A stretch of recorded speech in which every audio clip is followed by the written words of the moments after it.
Hi, guys. Welcome to tonight's live chat.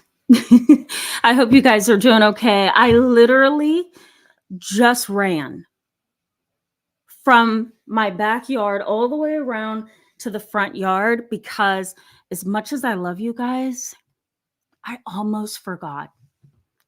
That's what age does to you.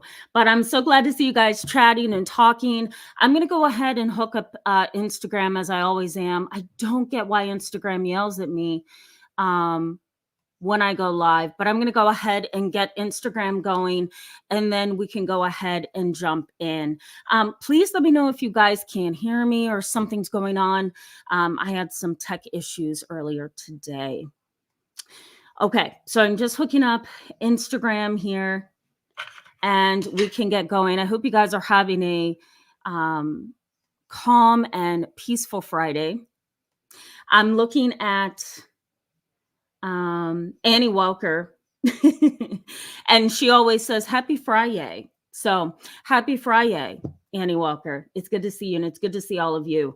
Okay. I think we're okay on Instagram.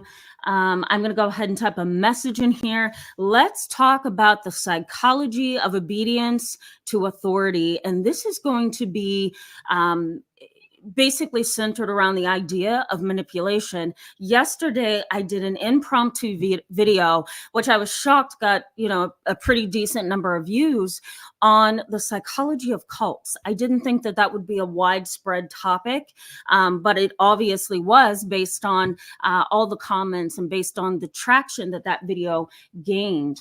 Sorry, guys.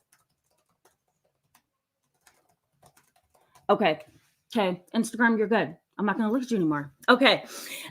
So I was shocked to see how that video gained some traction. And I still have comments that I haven't been able to publish and respond to from yesterday's video of the psychology of cults. I'm going to post it in the comments section when this live chat stop, so that whoever didn't see it, you guys can see it. This chat tonight is a little bit about the same concept. The difference here is, we're going to talk about the psychology of what obedience is, what conformity is, what compliance is, because if you take a moment, and I know a lot of you are probably dealing with this, if you take a moment and you just process how you grew up, what impacted you negatively, how your parents' hierarchical power, I'm going to tell you what that means in just a minute, how that hierarchical power has impacted you. I'm sure that you will see yourself in this live chat tonight. If you just take a minute and process all of that, it's the psychology of power dynamics. And there's a lot of research about it. Power dynamics is hierarchical. There's somebody at the top, there's somebody in the middle, there's somebody at the bottom. And families are built upon that. Society is built upon that. We really are a hierarchical society. There's always somebody above you, right? There's somebody above me. Even though I'm in private practice, I still serve insurance companies. I still serve hospitals in my area. I still serve contractual agreements, right? There's always somebody above you. In a family dynamic, the same is true. And it could be mom and dad who holds the power, and it gets worse when they are unstable. If you have a sick dad, an unstable dad, a dad who's a psychopath, and you have a mom who's a narcissist, self-centered and attention-seeking, that hierarchical power is going to be devastating, right? Because you've got two very unstable, quote unquote, sick parents who are above you. And even as an adult child, I have clients that I've been seeing for the past 5 years, 6 years, 7 years, who are still trying to work through the power dynamic in their family with their own parents, and these are adults, 35, 36, 42. I even have a 50-year-old who is still feeling like she's at the quote unquote bottom of the hierarchical structure in her family. And it's because both of her parents are so very overwhelming. And I've had the opportunity to meet both parents. And let me tell you, they are difficult to deal with. And it's not because they have a difficult personality per se, it's because they utilize their power within the family to command obedience, to command compliance, to command conformity, and to maintain a position of authority on all matters. And we're talking about love matters, love life, religion, money, education, economic status. Like they utilize, both of those parents, mom and dad, utilize their authority to control the daughter who of course is my client. And it is very, very interesting to watch, because this has been an issue for years, and I'm sure a lot of you can relate to that. Let me give you some new terms before I go to the chat box and welcome you and see what you guys are saying. But let's talk just a little bit about research, just a little bit, because I'm not ready to jump into what the research says, but this is interesting. Now, a lot of you probably know Milgrim's shock experiments, excuse me, Milgrim's shock experiments. You might want to Google that. What's interesting is Milgrim was a social psychologist at Yale University, and he was doing a shock experiment in the 1960s where he recruited a bunch of individuals. They were all of different ages. I'm going to say 30s, 40s, 50s. I don't think anybody was, 60 something, but it was around in that age, range, 30s, 40s, 50s. And when he recruited them, get this, you guys ready for this? He only compensated them $4.50 for being a part of what is a very interesting part of our history in research. Milgrim wanted to know, what do people in society, or what do individuals justify as good when it is clearly wrong? So he was looking for a justification of genocide. Why are there individuals who seem to comply with abusive power? They seem to conform and really become very obedient to even evil acts towards other human beings when there is a person above them who they see as powerful. This is interesting to keep in mind, because as you think about your own family, as you think about your own relationships, you want to ask yourself, have I ever become obedient to or compliant with something because I was afraid of that power that I felt that other person had over me, or that power and control that my narcissistic parent had over me, that very emotionally destabilizing disposition? Did I comply with that just for peace because I was afraid and I didn't know what to do? And this family member or this person in the relationship or this parent of mine really stood above me, and it really shook the core of me. And so I became obedient and compliant because of that, right? So you want to ask yourself this. Milgrim wanted to know, why are there individuals in society who will engage in very heinous crimes, evil acts out of fear, out of obedience? So what he did is he took the people that he recruited and he asked them to shock.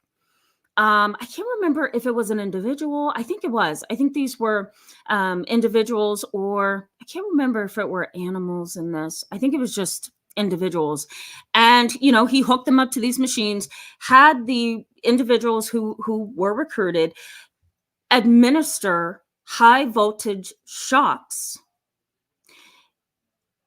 and utilized, I'm trying to find the right words because I don't want to confuse you guys, and utilized in this study a sense of power and compliance and conformity and intimidation, and kind of like this it almost felt like a scare tactic. I'm going to post the research in the description box for you so that you can kind of go behind me and review this research study.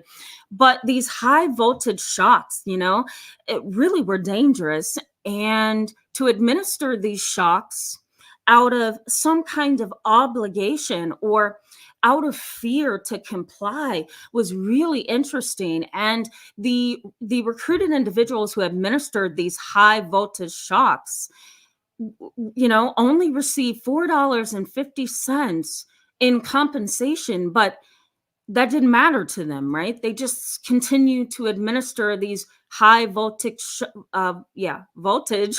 shocks over and over because they were told to. They were intimidated into doing this, right?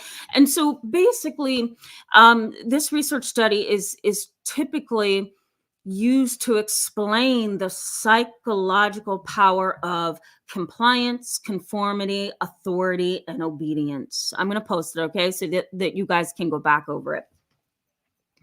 It's a very scary revelation to a certain extent. And of course, there's some weaknesses to Milgrim's shock experiments, and there's some what's the word I'm looking for? There's some challenges or problems, as you read through the research study, you might find yourself thinking, wait a minute, that doesn't seem right, or that doesn't seem realistic, but it still helps you understand why some people, they just comply out of fear, vulnerability, the list goes on. So we're going to get into this as we go along. Let me mention one last thing. Learned helplessness. Learned helplessness was Martin Seligman's term. He was also a social psychologist. He wanted to understand, why is it that individuals get to a place in their lives where they go along, they conform, they do well, they seem to be independent, but the minute they are up against a challenge or something that makes them feel inadequate, weak, vulnerable, taken advantage of, it's like we go into a corner and we hide because we're so tired of being mistreated, harmed, minimized. It's tiring. So Martin Seligman did a research study that tested this hypothesis of learned helplessness. And here's what he did. He had rats in his experiment, and there was a rat in a cage. What he did is he opened up the door to the cage. Okay. The rat had full reins to just leave, escape, get away. And every time the rat would attempt to leave that cage, guess what Martin Seligman would do? He would, or the individuals that he recruited for this study or this research experiment, he would shock the rat. Okay, so there's one shock. And you know how it is when we as humans, we're in a situation where we see something we don't like, or we feel internally, we feel something is off, or we don't like what a parent, narcissistic parent, unhealthy parent may say to us, right? We may have a spouse who's a complete sociopath, right? And we don't like what they do. You kind of just go away, it's like getting slapped on the hand. And that's what happened to the rat the first time. The rat attempted to leave the cage again. What happens? Another shock. The rat goes away. Okay. And you know how it is when you are getting to a place where you realize, okay, this is not a healthy situation. I have to figure out a way to get out of here, but before you find that way to get out, sometimes you just start feeling a little hopeless and helpless, right? Because you're seeing that each attempt to get somewhere is not getting you anywhere, right? And so you start to develop a little bit of helplessness and hopelessness. So the rat, of course, I'm sure if he could speak, he would probably say, why can't I get out of this cage? I keep getting shocked. The third time he went to the door to leave again, he was shocked again. And so on the third try, here's what the rat did. And we all tend to do this, especially when we are in a relationship or situation or parent-child relationship or family dynamic where there's control over us, you just kind of sink to the bottom and you say, you know what's the point? This is tiring. This is hurtful. This is difficult. And so the rat goes over into the corner, and guess what he does? He gives up. And so he just says, you know what? Forget it. I'm just going to be comfortable with the way things are. I'm tired of fighting. And so both of these experiments, obviously, with any research comes some negative pieces to it. There may need to be more tests to prove things. But if you understand what I'm getting at, guys, and I think you do, I see you chatting. If you understand what I'm getting at, both experiments tell us a lot, which is we can develop a learned helplessness, a sense of hopelessness when we feel like something is too big for us to manage, to tackle, to deal with, to overcome, right? And if there's somebody that's sitting on top of you as some powerful, intimidating figure in a relationship, in a parent-child relationship, in a family dynamic, then what's likely to happen? You're going to sink beneath that hierarchical power, that structure, right? And you can also develop learned helplessness as you're trying to come out from this very intimidating, authoritarian, individual family dynamic relationship. So we're going to get into this a little bit more. Okay, guys. For those of you who know this experiment, the learned helplessness experiment, let me know. Do you think somewhere in your life you also deal with learned helplessness, and maybe you're going through it now where you're just like, you know what, forget it. I'm tired of trying to be respected and heard and, understood. I'm just going to give up. I'm tired. Nobody's hearing me. Nobody's understanding me. Plus I have a narcissistic father, mother, sibling, family member who just makes life difficult. Okay, so let me know if you've experienced that. Before I go to the chat box, I see somebody says yes, completely. Okay, I'm getting to you guys.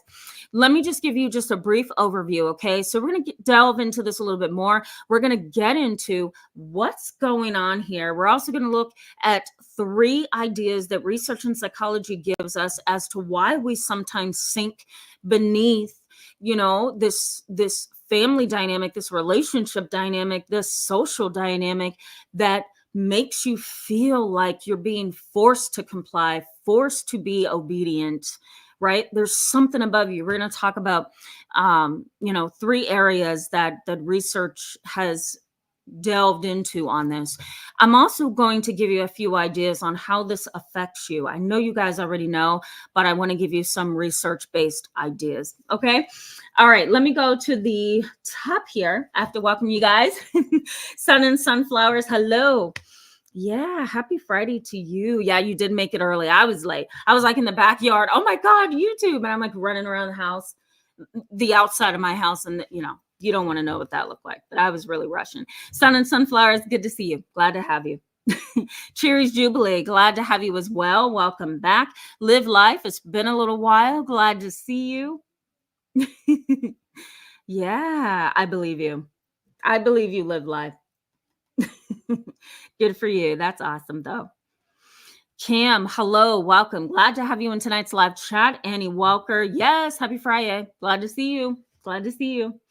Okay.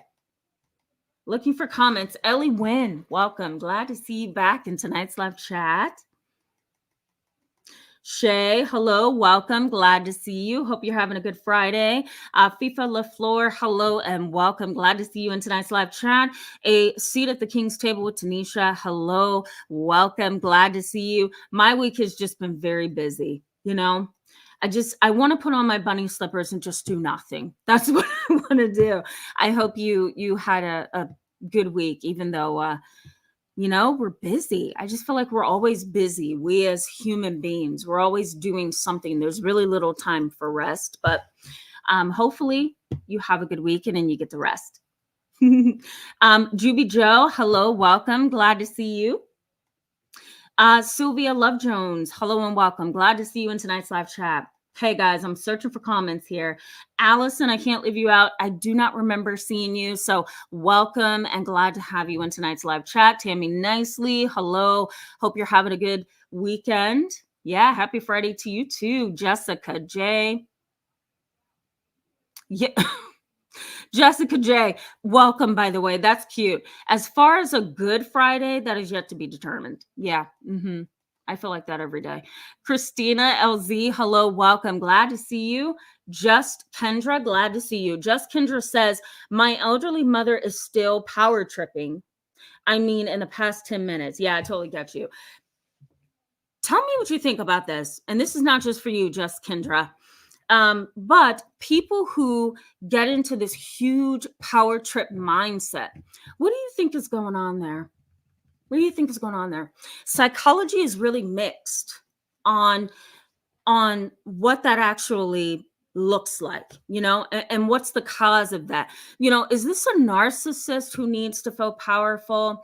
Is this a person who is complying with the order of things within our society? So in other words, you make it somebody who's high and mighty that thinks, they are this powerful social citizen in the world, and, don't park in handicapped spaces, don't mispronounce people's names, don't support a political party, I guess what I'm getting at there is individuals who feel like they have to point out things and judge you and critique you and tell you what not to do.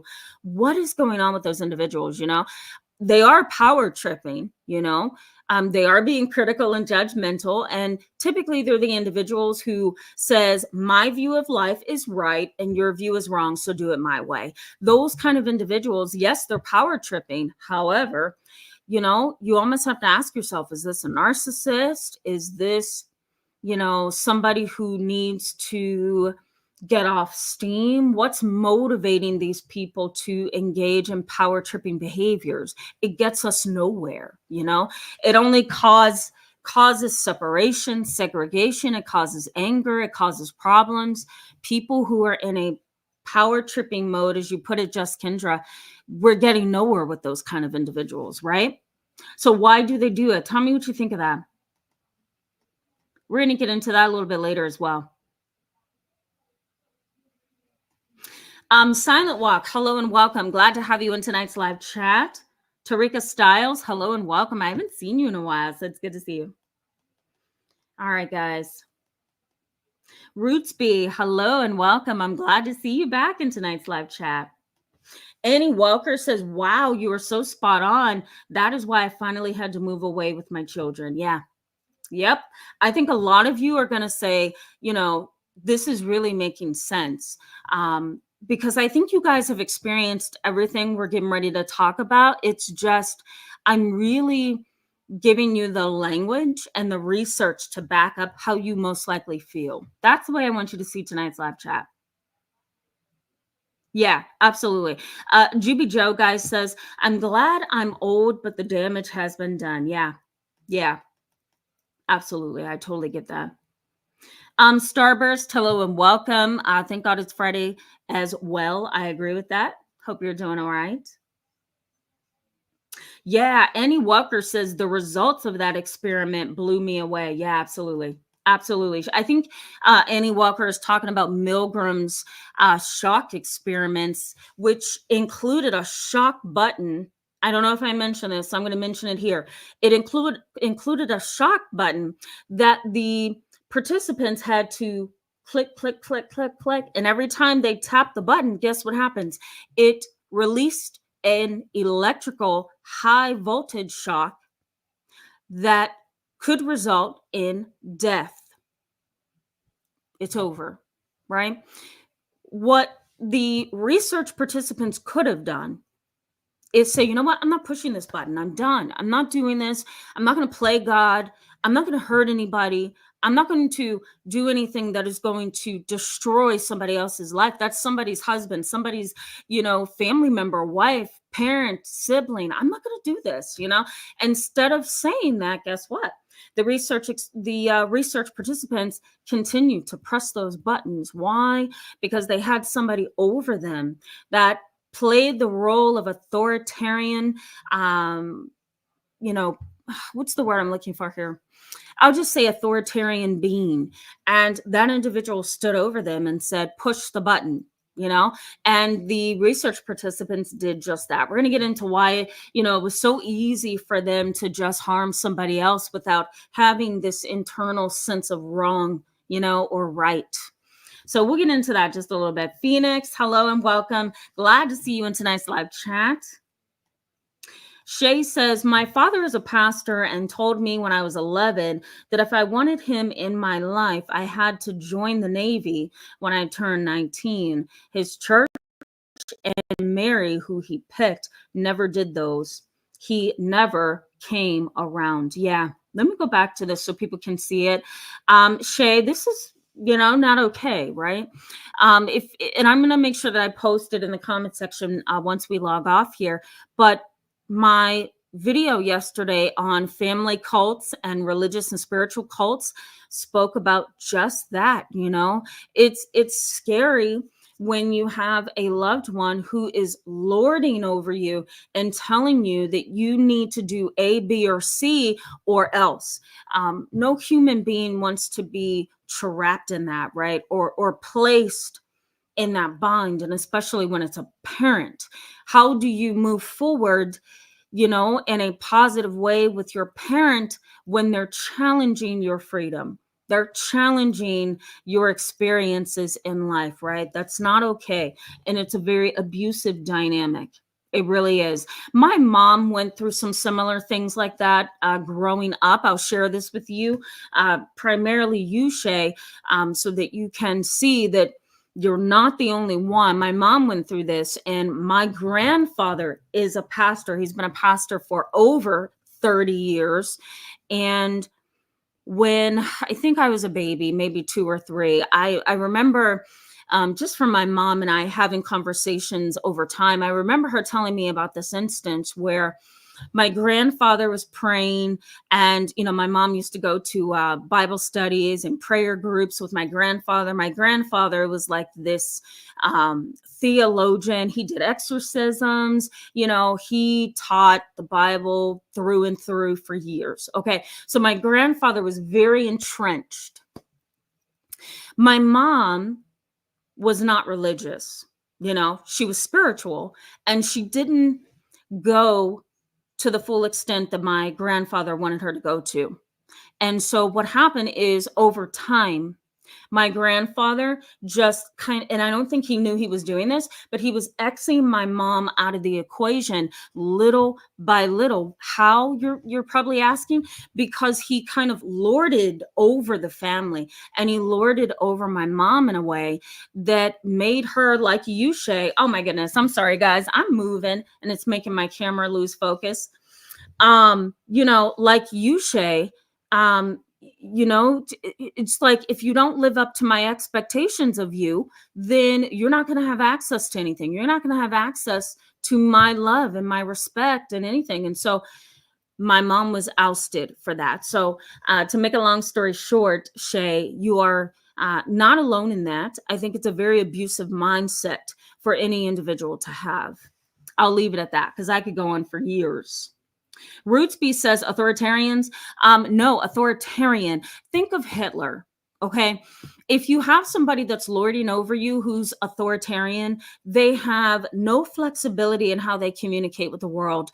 They rule with an iron fist, and they do it with everybody. They do it in every situation. There's no wisdom or forethought. There's no ability to determine if if the person needs to be controlling, authoritarian. You know what I mean? This kind of an individual just rules with an iron fist at all times. There's no flexibility. Okay, let me just kind of go through a few more, guys, and I'm going to jump back into the content so we can talk a little bit more about this dynamic. Bryn McDonald, I hope I said that correct. Welcome to tonight's live chat. Glad to have you. Bryn McDonald says, my dad and stepmom were controlling in my teens and younger, but in ways that didn't make sense. That was the strangest part. It wasn't about curfews or normal parenting things. Yeah, sometimes it's not. No, sometimes it's not. No. Sometimes It may not be about curfews. It may not be about rules and respect and authority. But sometimes it's just the simple fact that you're not going to date that guy over there. You're not going to date that boy over there. You're not going to feel the normal feelings of attraction towards somebody else. I've had clients in my past where, you know, the poor kiddos, they're like 15, 16, 17. And you know how kids are, they develop crushes on their schoolmates and so forth. And I remember being in a group private practice and seeing and treating families where kids just wanted the flexibility and the freedom to just explore their feelings. You know what I mean? And what I mean by that, I'll be clear on that, is, they just wanted to talk about why they liked somebody. They just wanted to talk about what it would be like to date, that person or that person. They wanted to talk about their quote unquote crush, right? But in very authoritarian households where there's a hierarchical power structure, mom and dad are like, Hitlers, for lack of a clinical term. It kills your soul and your spirit and your mind. There's no freedom, right? So I get what you're saying, Brent McDonald. It doesn't have to be about curfews and rules and roles and things like that. It could be as simple as, you're not allowed to think of that boy over there. Okay. Keep your mind on your schoolwork, which there's nothing wrong with that. But when it's controlling and it minimizes your natural human feelings and thoughts, that's a problem. That's a problem. Okay. Odetta, hello and welcome. Glad to see you in tonight's live chat. Thank you so much for that. Thank you so much. Yes, I'm glad to hear that. That's wonderful. Thank you. Sizzle74, hello and welcome. Okay, one last person. I'm going to jump back into the content. Q Quote Award 1, hello. Always glad to see you in tonight's live chat. And in many of my live chats, but welcome to tonight's live chat. All right, guys, let's jump in, okay? I could talk to you guys all night, but I want to give you the content. What's going on here? What in the world does psychology say is the problem? What does psychology say is going on in families where you may feel so minimized in that dynamic that you feel like you don't have a mind, you don't have a heart, you don't have a soul, because family members or the person in the relationship with you has stolen your individuality, has stolen your natural born emotions and tendencies, has stolen your ability to freely think and engage in the world. So what's going on here? Psychology says that if you are in a dynamic, let's use the family for example. If you are in a dynamic where dad rules with an iron fist, and he's very narcissistic and self-centered. He's had multiple affairs. He's never told you that he loves you. He hasn't financially supported the family. He's very angry and ferocious when he gets triggered. Your mom is narcissistic, but she's a vulnerable narcissist, meaning that she comes across as very hurt, dejected, depressed, aloof, emotional. But at the core of that, and this is a vulnerable narcissist, she really has thoughts of being better than other people. She has feelings that she is above other people. So mom has a problem, dad has a problem. You're growing up in this household. What's likely to happen to you? Well, some kids and some adult children, they continue to walk with mom and dad up to adolescence. And then adolescence is where you may find yourself saying, you know what, I'm done with this. I'm not going to deal with dad and I'm not going to deal with mom. But there are some adult kids or some adolescents who don't have that power. They don't have, oh God, I'm sorry, guys. Every time I move, they don't have that emotional power. They don't have the stamina to come up against mom and dad. So what do? They react to mom and dad in a way that is sort of, I don't want to say cowardly, but it really is out of fear. So psychology says that there may be a strong emotional compliance to the parent, the family member who lords over you. There's this strong emotional compliance. And it's not easy to just say, you know what? I'm not going to comply with you. I'm not going to believe you. I'm not going to hear you out. I'm not going to believe like you believe. Sometimes it's just not that easy, right?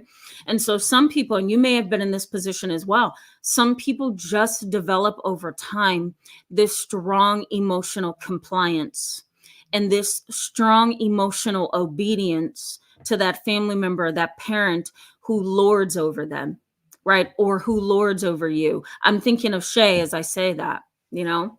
Some people can't say, no, I'm not doing that.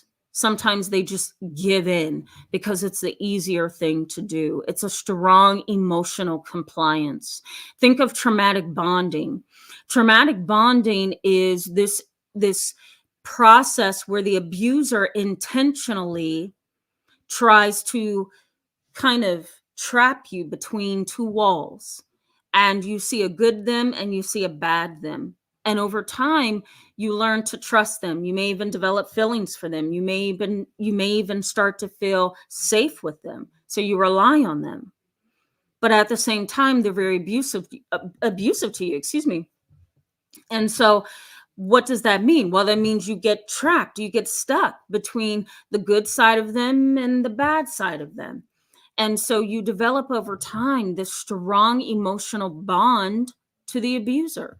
You become emotionally bonded to the abuser. And so this is what also happens in a dynamic where there's two parents who are lording over you. No matter how old you are, you could be 60, and your parents are still controlling and dominating.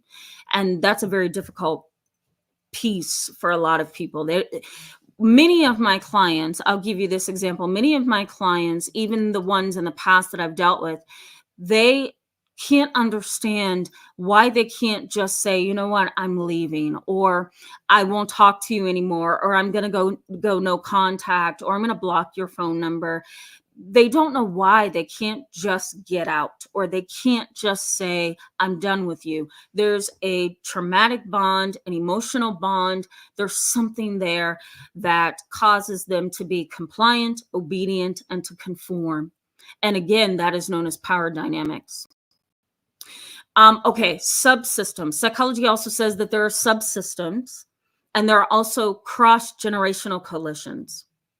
A cross-generational coalition is, for example, a grandparent and a grandchild.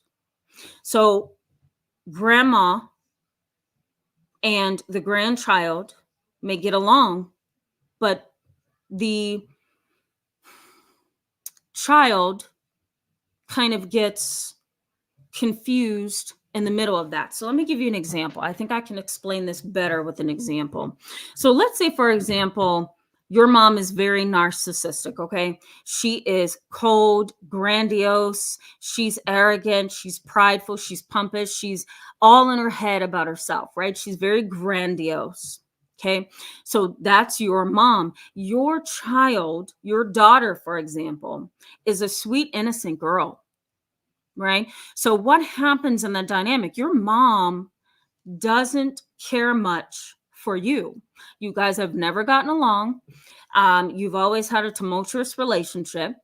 And the only thing that your mom seems to really love at this point is your daughter, her granddaughter. So here's where the cross-generational coalition comes in.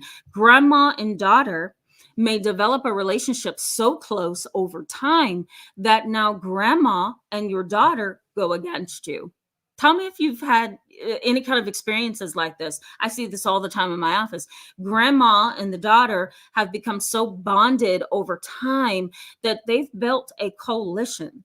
They have very similar thoughts, feelings, and behaviors, and they both treat you the same. And instead of your daughter being close to you, grandma and your daughter are close, and so they go against you. So we call that cross-generational coalitions. That is also a power dynamic that can be very difficult. You know, you probably know people like this, right? Grandma is very close to the grandchildren, and both of those groups go against you. Your child goes against you, grandma goes against you, so they're in a coalition together.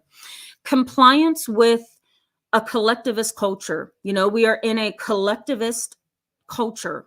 And so a lot of people just comply. Why? Because daily life is easier when we comply, right? We go along to get along. And so psychology says that sometimes we can adopt that same mindset, and we can pull it into our own personal lives, relationships, and family dynamic.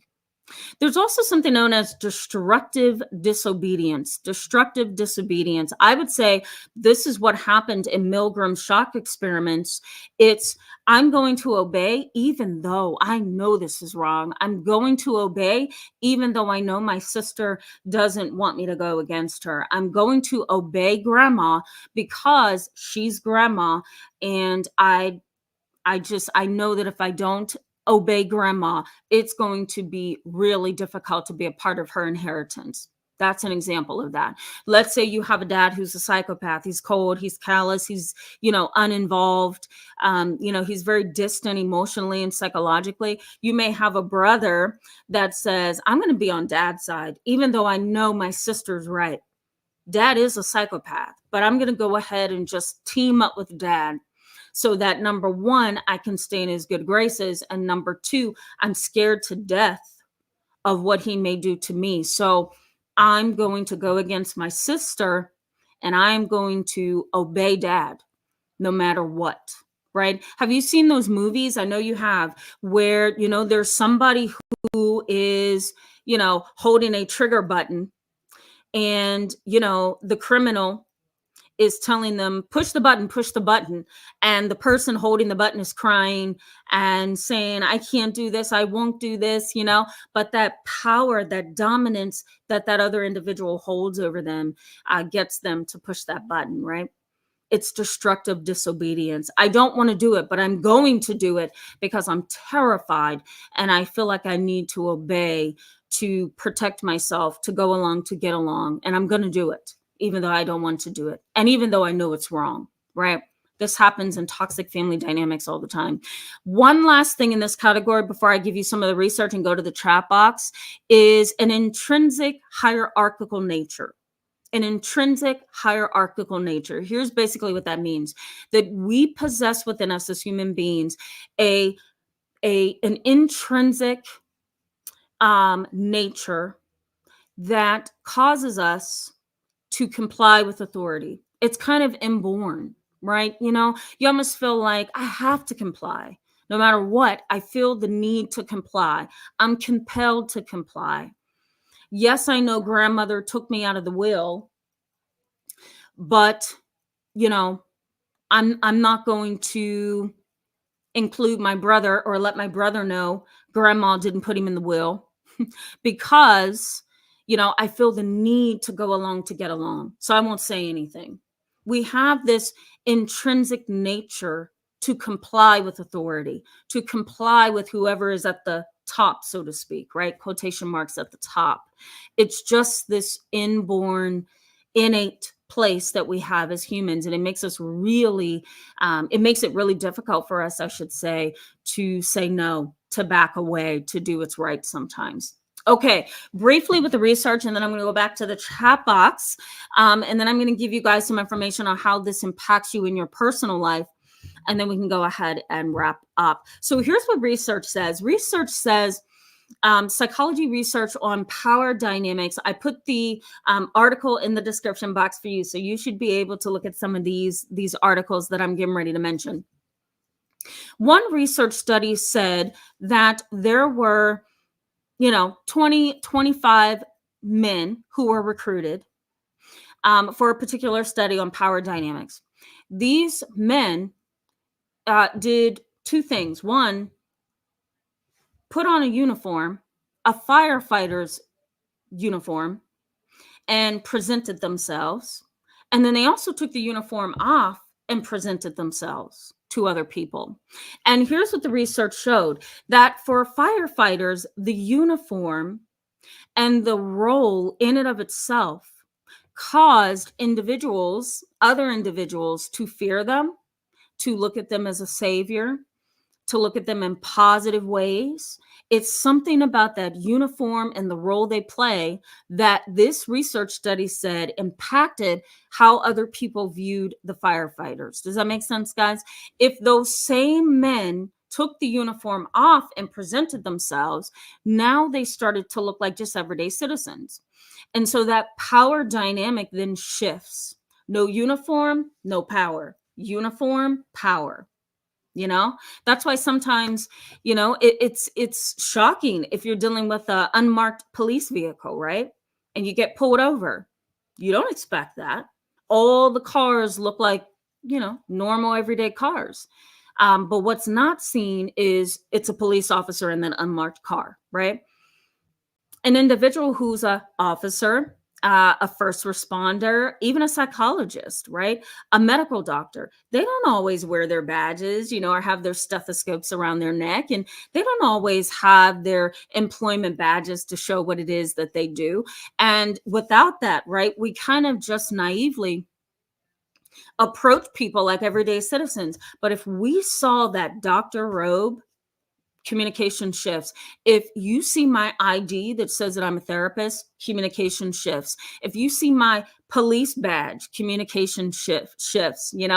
People who come into my office, they see my degrees on the wall, communication shifts. Why? Because we have this innate, intrinsic, inborn way that we see authority, and it shifts how we communicate.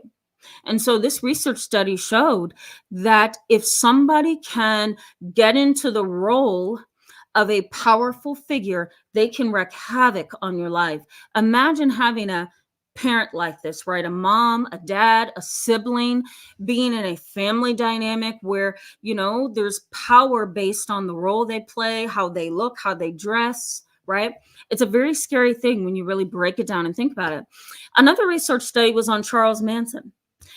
Somehow he developed this emotional tie with his followers. And, he instructed his followers to murder unsuspecting people. And Charles Manson, if you were to just look at him walking down the street, you would not think that he's a mass murderer. You would not think that he is an individual who could influence people to do such heinous crimes, right? So these are things to think about. One last thing before I go to the chat box. There's another research study that I was looking at as well, where the idea behind the study, oh geez, I'm sorry guys. There we go. Every time I move, my camera goes out of focus. I apologize.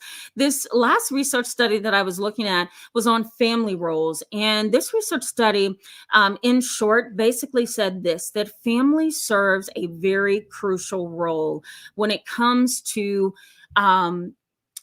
molding us to comply with society, molding us to comply with authority, molding us to have a certain inborn fear of authority.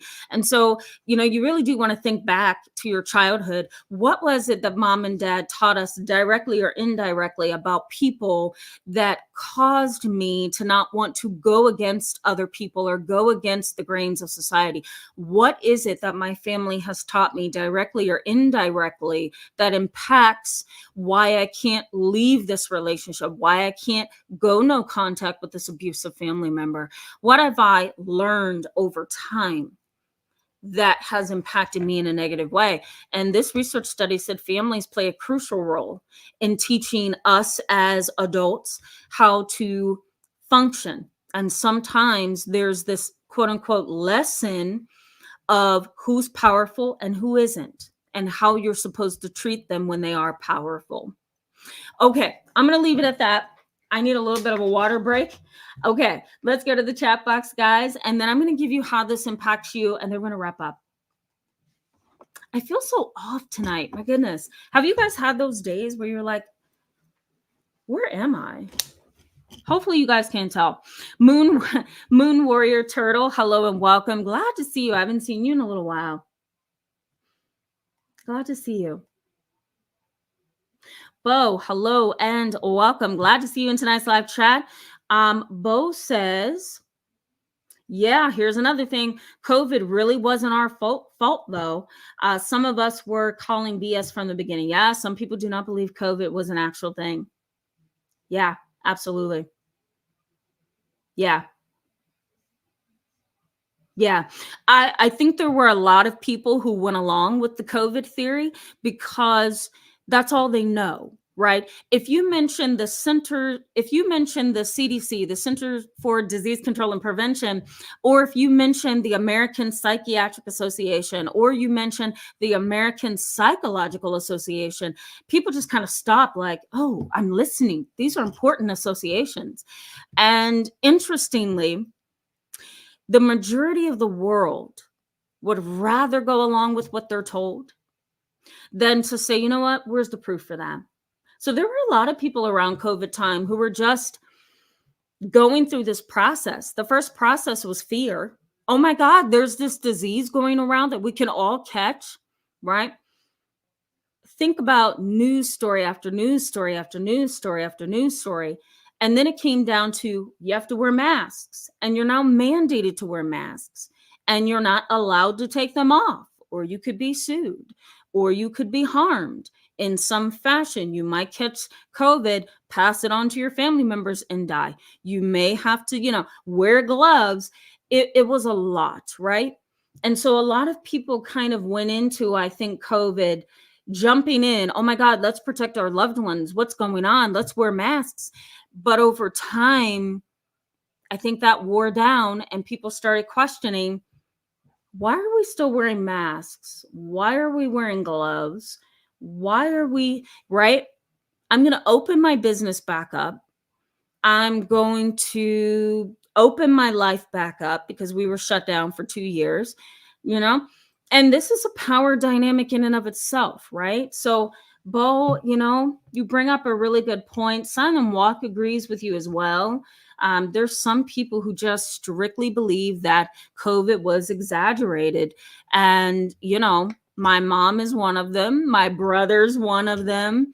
And there's even been some research studies that has shown over the past year or two, I'll post those for you in the description box. These research studies show that it was a little bit overkill, that maybe things weren't as off as we thought. Maybe things weren't as bad as we thought. Maybe there was a big reaction because of fear, because of power, because of association saying that we must do A, B, and C, right?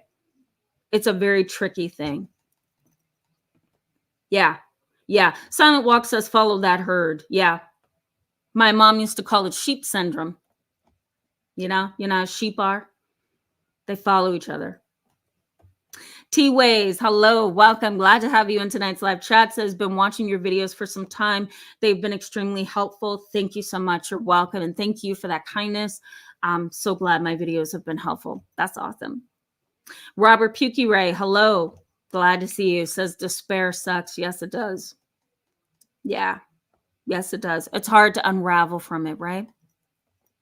Bo says forced submission. Yeah. Yep. You might want to look up Milgrim's shock experiments, Martin Seligman's learned helplessness theory. Okay.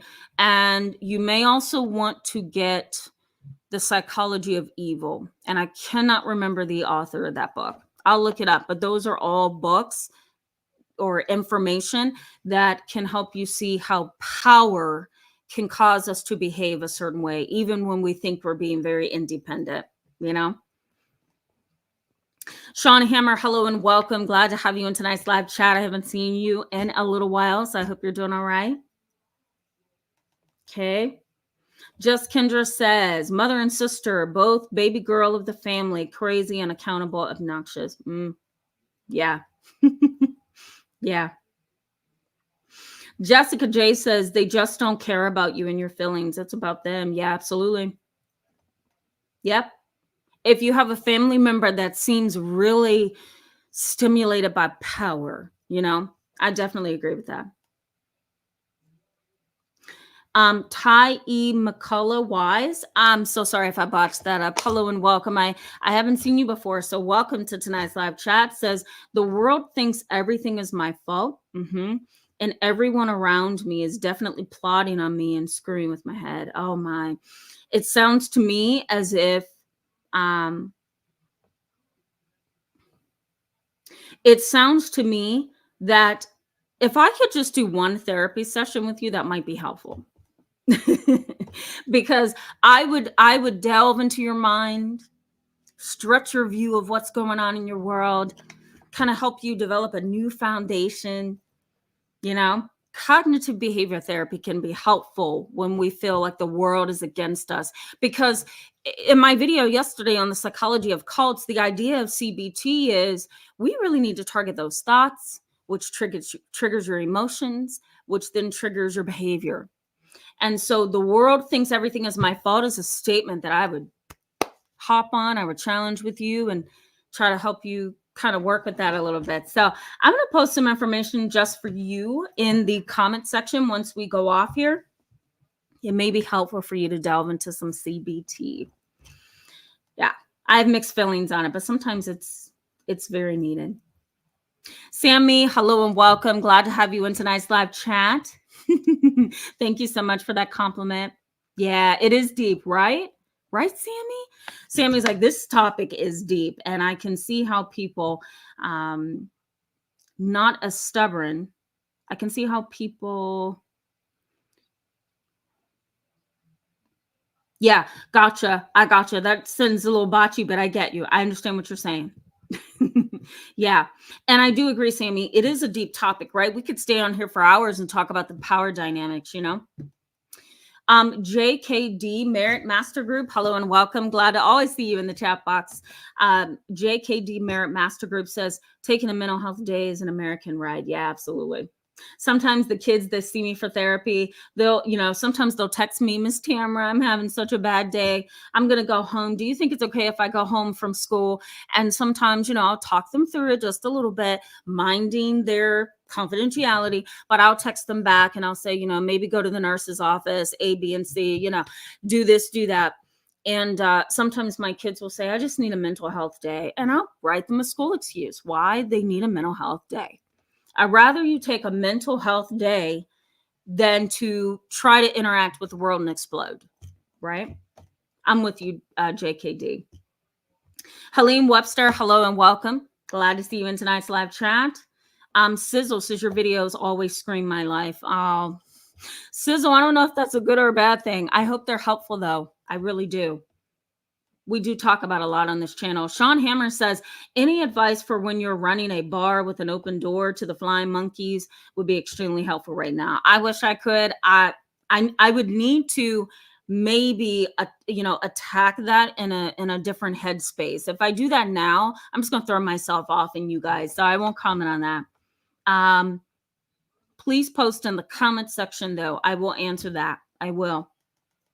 Okay, before we go back to the content, guys, Silent Walk says, Tamara, thank you for your support. You're welcome. And thank you for your awesome comments. You always say the right things. I think it's so awesome. Don One, glad to see you in the room.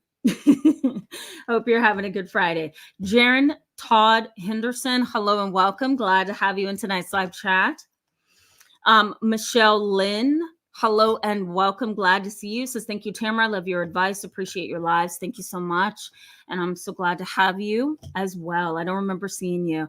Alicia, I do remember seeing you. Welcome back to the live chat. Says, I think it varies per person. Yes.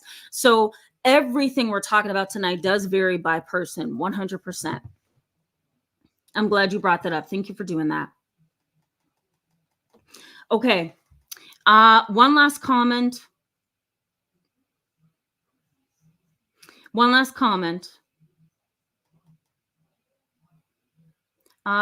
Cherry Jubilee, control. She says control equals power. Yes, it does.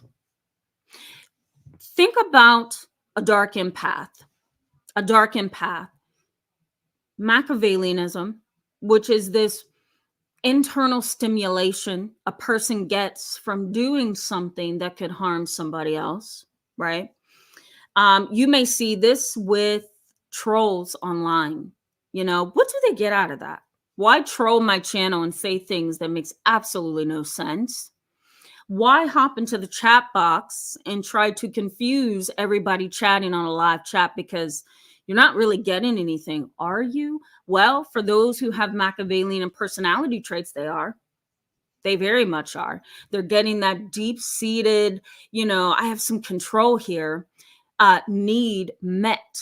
They're getting that need met. So those who have Machiavellian tendencies. There's also psychopathy. So the individual has a very callous, cold demeanor.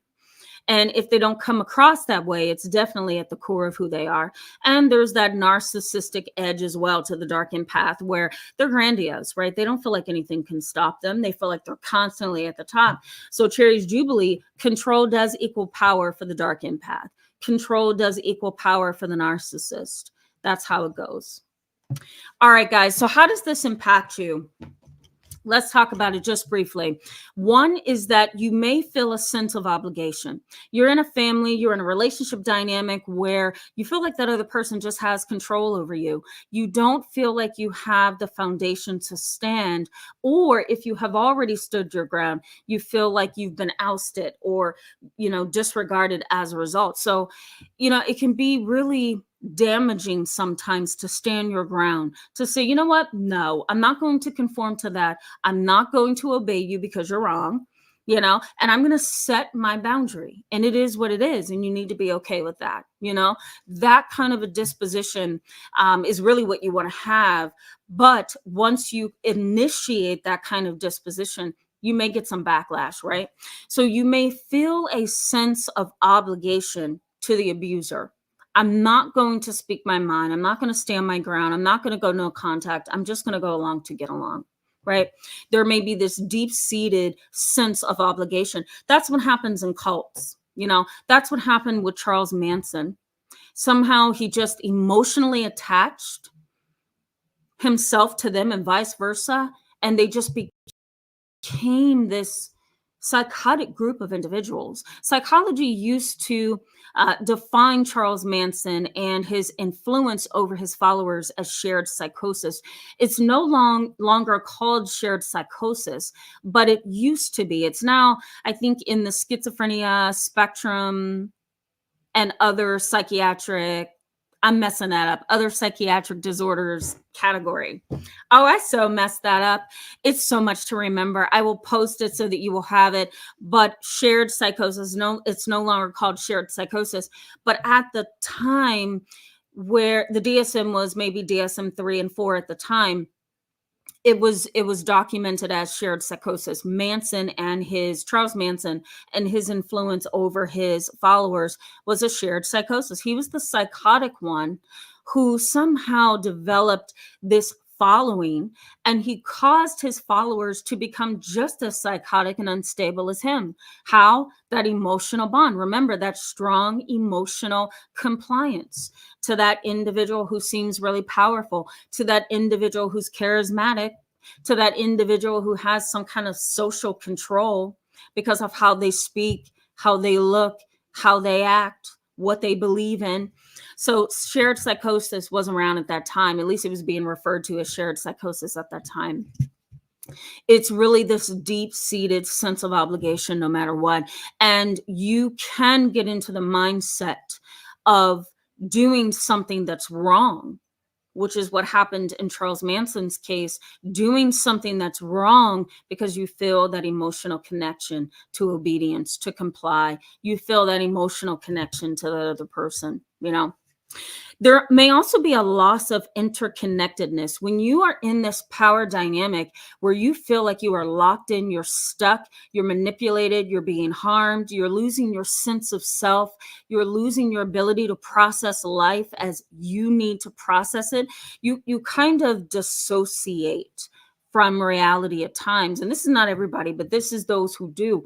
It can be a process of dissociation. You mean to tell me that I can't exist in this family with my own thoughts and feelings? You mean to tell me I can't exist in this relationship and have my own individual way of feeling and seeing things? What happens? What does the brain do? What does the mind do? Well, in fight or flight mode, sometimes the brain dissociates. It's a form of defense mechanism. It's a form of safety. It's a form of bringing your walls up to protect yourself. And so you may have this loss of interconnectedness. And really, it's a safety mechanism. It's protecting you. even though it's a negative way to be, right? Because you want to be connected. But just to protect your mind, the mind can dissociate and detach. Sometimes you may find yourself in a dynamic where you allow that controlling person, that controlling father, that controlling mother, that controlling husband, that controlling wife, those manipulative and triangulating family members, you allow them without allowing them directly sometimes to define for you what is right, to define for you what is okay and what's not okay. And that can really make you feel stuck. I'm thinking about you, Shay, as I'm processing this concept that, if you were to go along with your dad, who's a pastor, if you were to just go along with everything he feels or says is right, I'm sure you would feel some kind of inability to stand on your own, right? So you kind of got out of that dynamic, but sometimes it's hard to get out of that dynamic. And people who are under that kind of control and power, they say, you know what, I give up. They develop that learned helplessness, and they start to allow that powerful individual to define for them what is right and what is not right. Okay. There may be a vulnerability to a commanding presence in your life. So let's say, for example, you've grown up under a screaming father. All he did was yell. All he did was bully. All he did was intimidate. He's been doing this for however long you've had to experience his mouth, his profanity, his anger, his hostility, right? You may find yourself in some relationships, dynamics, even dynamics in the workplace, dynamics in romance, dynamics in friendships. You may find that you become vulnerable to that one person or two or more in that place that you're in who has a commanding presence. You may find yourself vulnerable to them. Let's say, for example, you've taken on this new job, you're new on the scene, you're intimidated, you don't know what to expect, you're a little bit afraid of how other people are going to perceive you. I'm sorry, guys, my camera's going out again. You may feel really uneasy and shaky and uneasy, about this work environment. Well, there's always a Sammy or a Tiffany or a Kevin or a Brian or a Mark, or a Michelle who knows everything, gossips, manipulates, is really close with the boss, and has been assigned to help you get used to your job. You may find yourself sink beneath her controlling disposition, her manipulative conversations with you, the power struggle between the two of you. There's always that one person in the workplace where you're like, oh my God, please don't come over here, right? And you may find yourself sink beneath their commanding presence. They're very, very boisterous and flamboyant and loud and controlling and know-it-all, and the list goes on, right? So if you've grown up under a dynamic like this, you're likely to develop over time vulnerabilities to a person who has that same commanding, controlling, dominating presence. You may notice what we call loyalty conflicts in your family and in your relationships. And what this means is you may have loyalty to someone else, and you may also feel that you have a loyalty to someone else. You may have a loyalty to dad, but you also have a loyalty to your brother. And you may find yourself stuck in the middle of that, confused and not really knowing whose side to be on. You're trying to keep the peace. You're trying to get along with both your brother and your father, but you have a loyalty towards your brother and you have a loyalty to your father. And so it conflicts, a loyalty conflict. Here's what happens though. Dad is controlling. Dad has a lot of anger. He's hostile. He's intimidating. He's bought your first vehicle. He's paying your car insurance. He told you he would help you buy your first home. You were able to work for him in his multi-million-dollar business. So there's a loyalty conflict here. I want to be on my brother's side in things, but I also feel I need to be loyal to my father. And because my father has all this power over me, and he has told me he's going to help support me in my life, I'm going to go ahead and lean towards dad. And I'm going to push my brother out of this equation because dad holds that authority and he has the money I need to have a good life. Right? So that's a loyalty conflict. I'm loyal to you, but I'm also loyal to dad, and I need dad. I need dad to help me. And so therefore I'm going to go against you, brother, because dad has the power in this dynamic. And lastly, you may experience what we call pathological communication. In these dynamics, communication is wayward, right? You may comply and go along and be quote unquote obedient to a very, very angry, ferocious, hostile father. And it's not because you love your dad and you just want to get along with him. You comply out of fear. That's pathological communication. I'm communicating with you out of fear. I'm scared. I'm terrified. And so that's the only reason I'm talking to you. These are tough concepts, right, guys? We could talk about this all day, every day. Join me tomorrow. I don't remember what my topic is for tomorrow, but join me tomorrow. I think it has something to do with power dynamics, but it's a little bit, there's a different twist. So we're going to get into that. This is tough, right, guys? Let me know in the chat box how you feel about this. Do you feel like you have somebody in your family where, they're just kind of lording over you? You want to be independent, but you don't know how.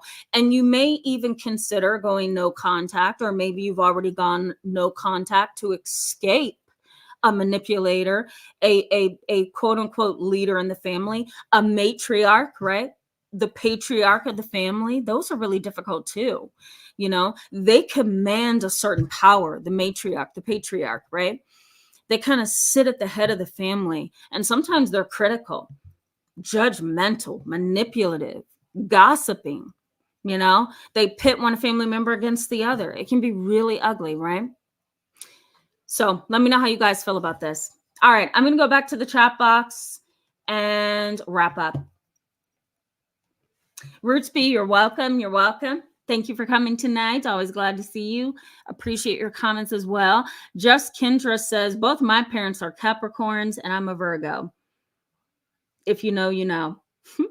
Yeah. Yeah. Capricorns can be a little bossy, right? If I'm not mistaken. I don't know.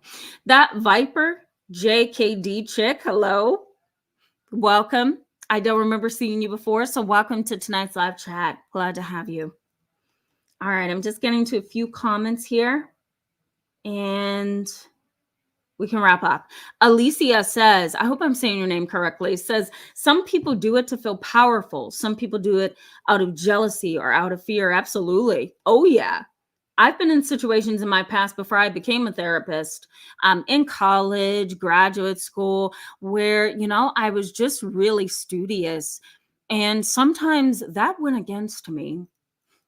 And so there were times when I would feel someone try to lord over me, control me, tell me what to think, tell me what not to think. And it wasn't out of, just I'm a bully and I'm manipulating you. Sometimes it was you're smarter than me and I'm jealous. Or, sometimes it was, how dare you get that A on that paper and I didn't get anything but a C, how dare you get close to the professor and I can't. I had somebody in college who was just like that with me, just mad, and angry. And it wasn't always out of, the desire to control me. It was out of just feeling intimidated and inferior. So you're right. Jealousy can be a part of that as well.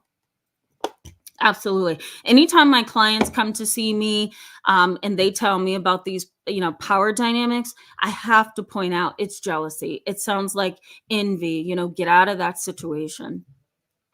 Yeah. Oh, I'm going to delete your comment and put you in a timeout. There's always a troll, right, guys? Live Live says, wow, that hierarchical power system is crazy. Yeah, it is. It is. It's very interesting. In a weird way, it almost reminds me of the Stanford prison experiment. Thank you so much for mentioning that, Live Live. I couldn't think of it earlier. It was right there on the tip of my tongue. So thank you so much for mentioning that. Live Life goes on and says, people were put in a position of power and control over others. It was ugly. Yep. I'll post that for you guys. Yeah, thank you so much for that. I see you as well, Bo. Thank you for mentioning.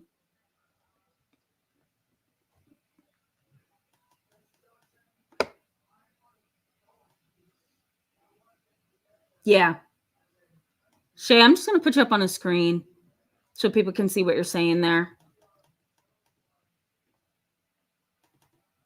Cherry's Jubilee says, my father didn't respect my mother because she had no work ethic and he believed in hard work. Wow.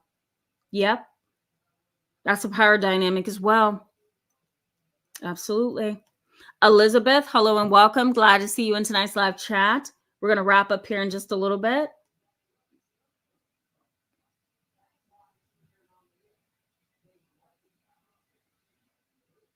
Yeah.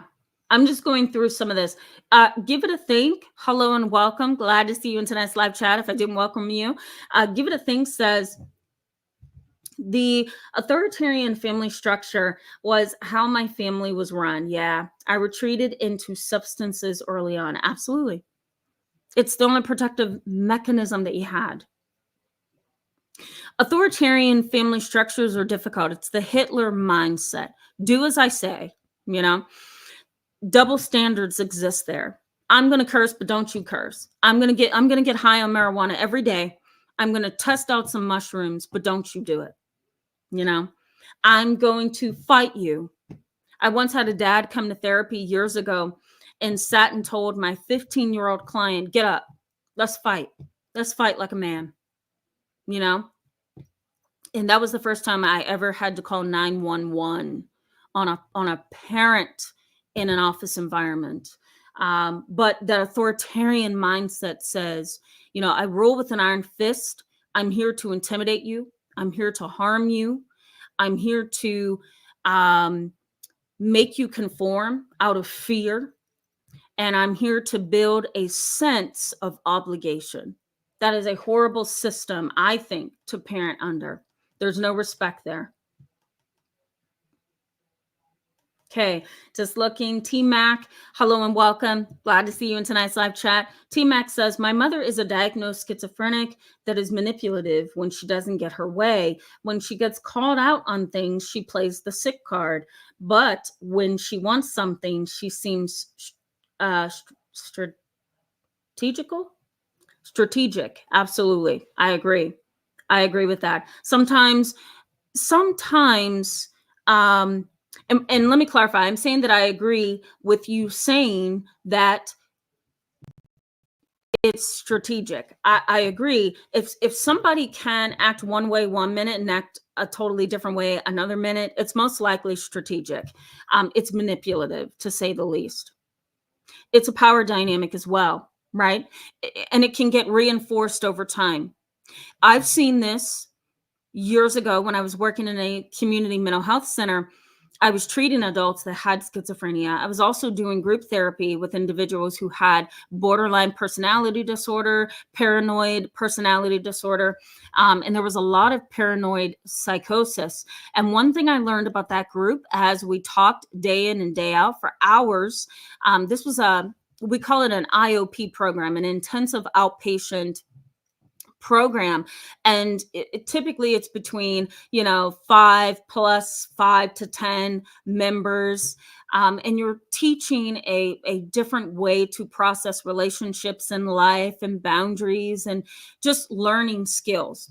And so in this group, I just remember looking at different group members and how they, even though they weren't all well, some were very clearly still ill, there was this piece of them that still was on, and it gave them a power that they could use to manipulate the clinicians.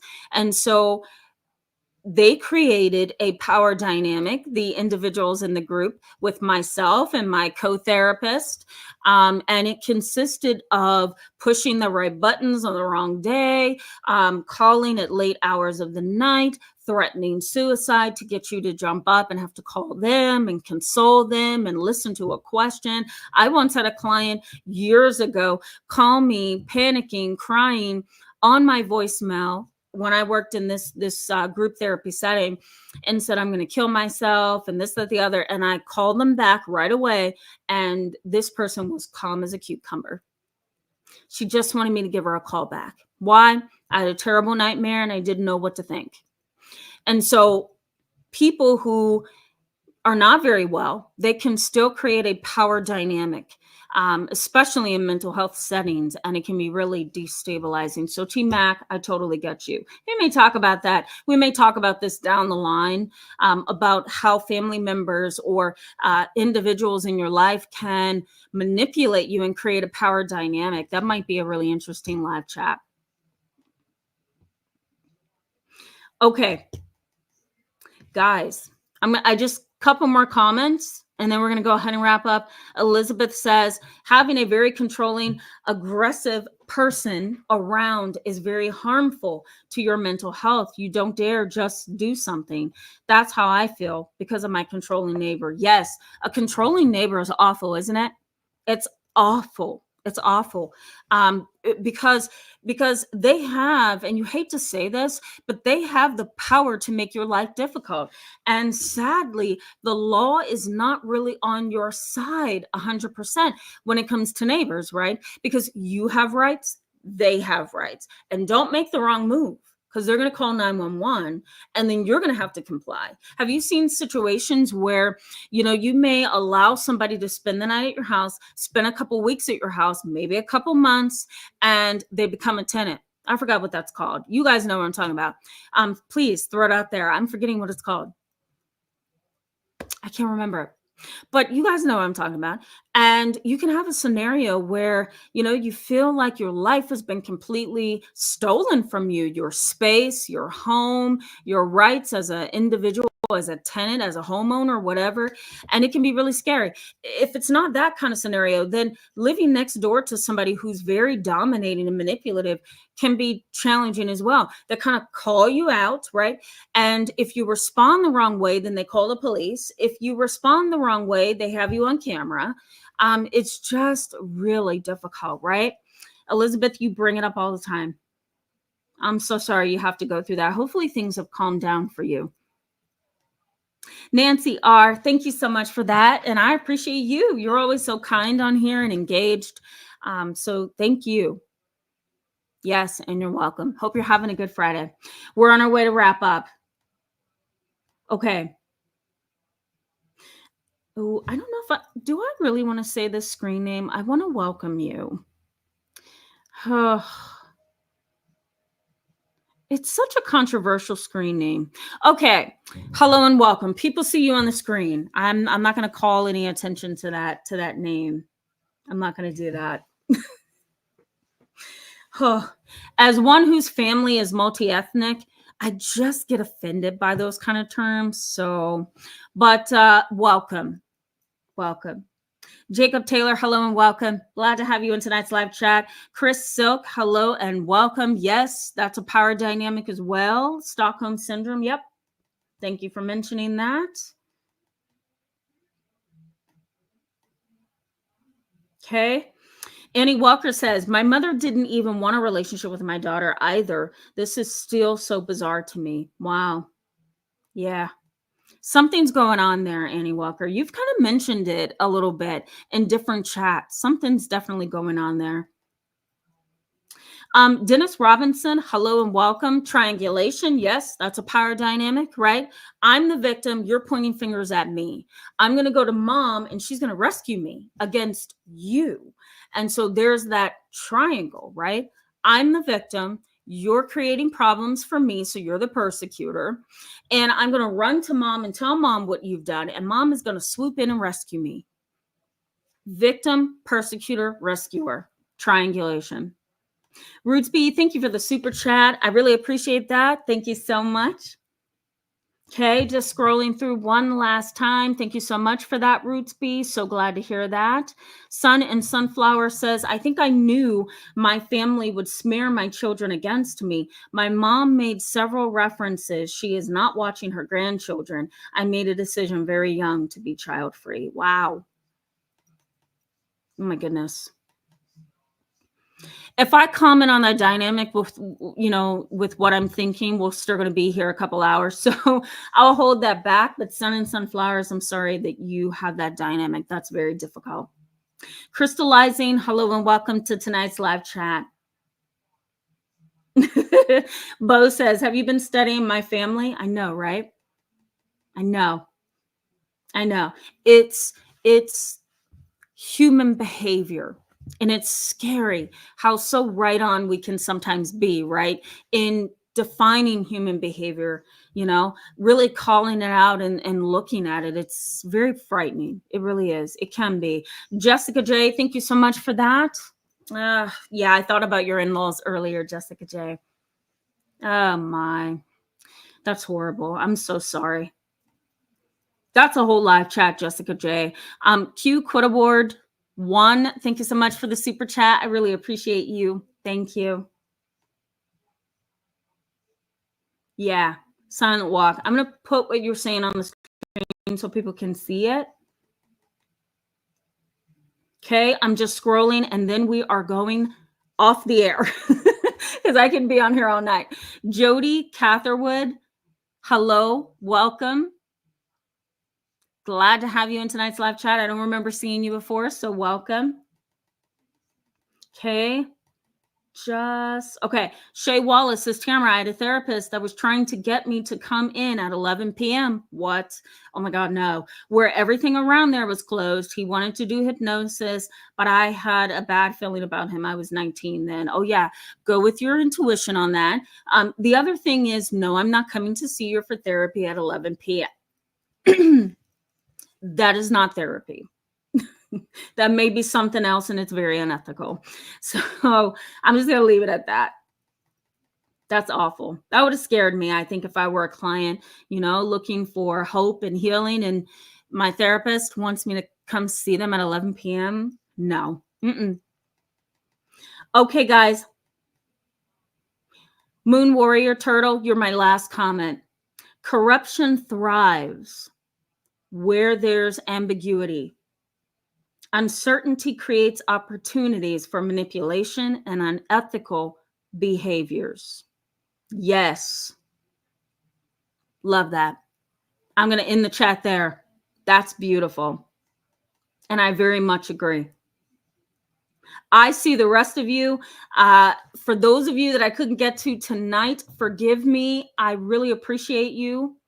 Oops. I really appreciate you. I look at your comments. I tell you this every live chat. I'm going to be playing this back to look at your comments. I love playing my live chats back and scrolling through the chat box. I really, really appreciate how much all of you are engaged. So thank you so much for that. For those I couldn't get to, forgive me, okay? But I do see you. I'm happy to answer your questions if you post them in the comments section after this goes off. I will see you guys tomorrow. I hope you have a wonderful Friday night. I'll see you guys soon. Bye-bye. Hopefully tomorrow. Good night, guys.